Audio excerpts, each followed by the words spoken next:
Fox magazine's story is about courage, understanding, and a fierce will to live a normal life. It's the story of Ron Kaufman, diagnosed as a young child with autism, the developmental disability that medical science is constantly struggling to understand.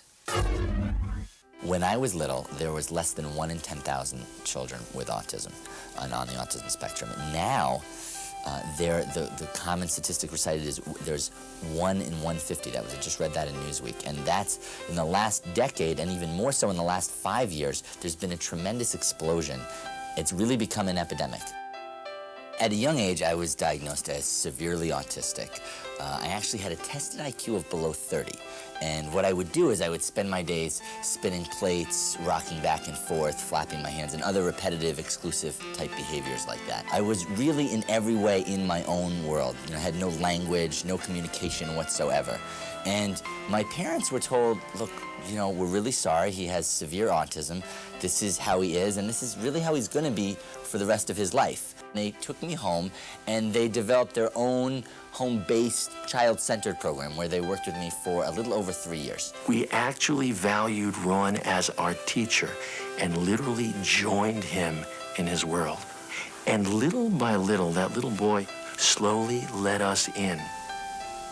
This child went from having absolutely no connection with anybody to a very outgoing, very talkative, very gregarious, considered to have a near genius IQ, and there are no signs about Ron where you would have any idea of his past. Maybe I could find out how and why.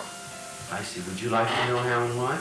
Yes, yes, yes. I don't want to say, everything, but I just really like to have a girlfriend at this point, and I don't. I really recovered completely from my autism, without any trace of my former condition, and went on to, live a typical life and go to school and have friends and have girlfriends and go on dates and do the whole thing.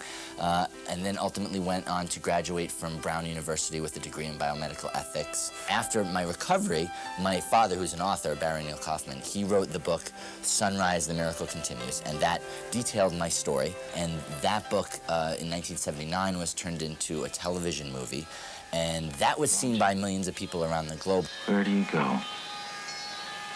Where?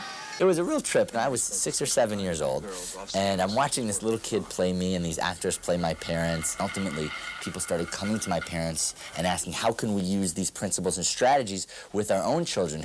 In the BBC documentary, I Want My Little Boy Back, Jordan, who's the little boy in that, he was really able to take that and run with it. It was amazing. I think it must be so lonely for him, not able to communicate.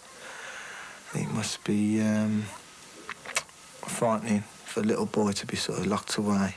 He reacts in the same way, and we don't know what he wants. He could go on like this for 10 minutes or 2 hours. Oh, it's really distressing. He's never been able to do anything for himself.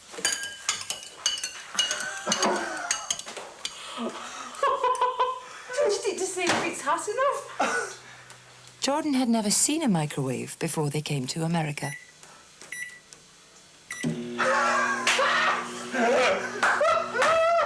What you're seeing is really an example of these children have incredible talent and are incredibly intelligent and can pick up a lot of this stuff that we might think is beyond them if we only get them interested and engaged in our world.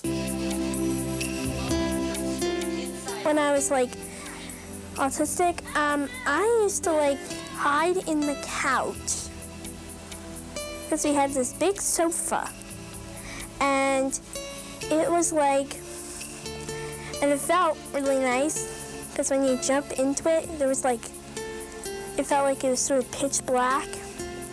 So, and also what I liked to do was spin sticks.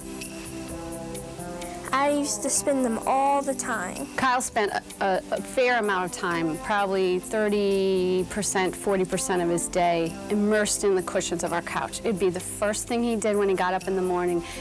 and we would pull him out of there at night to help put him to bed. We had no idea what was going on with Kyle. We couldn't decide if it was behavior problems, if we were doing something wrong.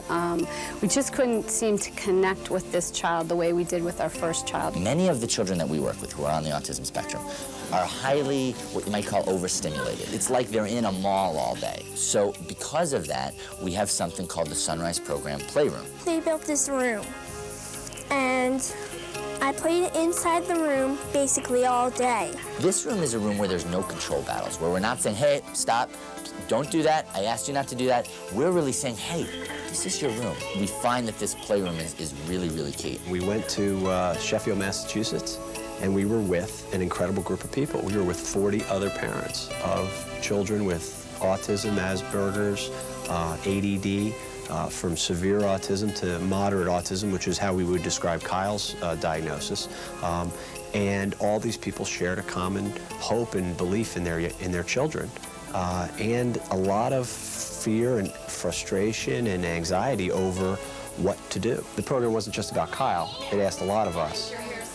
We had to get onto his level. I had to get on the floor and play with him.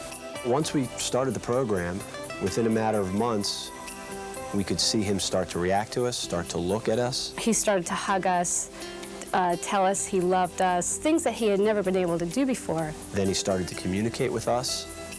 Then he started to show interest in friends, playing games, didn't have to win every game, didn't have to spin his sticks, didn't have to climb under blankets, didn't have to climb under the couch.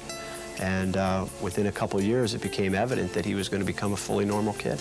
Ultimately, autism is, the way we see it, is really an interactional disorder, a disorder of relationships. These children have difficulty creating connections and relationships with the people around them. Me and Kyle Westfall are just examples of what these children are capable of. Now, I get to do a whole bunch of things. I have my own room, and I'm just like, I'm free.